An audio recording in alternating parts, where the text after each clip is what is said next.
પોરબંદર મહાનગરપાલિકા દ્વારા પોરબંદરના દરિયા કિનારે વોટર સ્પોર્ટ્સ એક્ટિવિટી તથા સ્કૂબા ડાઇવિંગની ફિઝિબિલિટી ચેક કરવા તૈયારી બતાવાઈ હતી, જે અન્વયે ગોવાની એજન્સીના મેનેજર ટ્રેનિંગ રણજીતસિંહ દ્વારા કમિશનર હસમુખ પ્રજાપતિ તથા નાયબ કમિશનર મનન ચતુર્વેદી સાથે પોરબંદર મહાનગરપાલિકા કચેરી ખાતે ચર્ચા કરવામાં આવી હતી, જેમાં તેઓ દ્વારા સ્પોર્ટ્સ એક્ટિવિટી માટે દરિયાના સર્વે સબબ કાર્યવાહી થશે તેમ જણાવ્યું હતું। પોરબંદરનો ચોપાટી બીચ અને રતનપરના દરિયા કિનારે આ પ્રવૃત્તિ શરૂ કરવાની મનપા દ્વારા તૈયારી બતાવાઈ છે।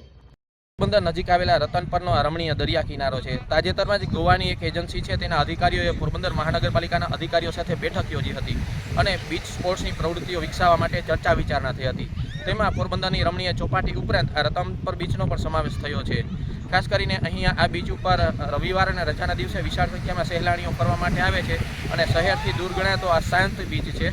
ત્યારે અહીંયા વોટર સ્પોર્ટ્સની પ્રવૃત્તિઓ વિકસાવાય તો તેનાથી બીચ ટુરિઝમને ખરા અર્થમાં પ્રોત્સાહન મળશે। પોરબંદર આજકાલ જિજ્ઞેશ પોપટ।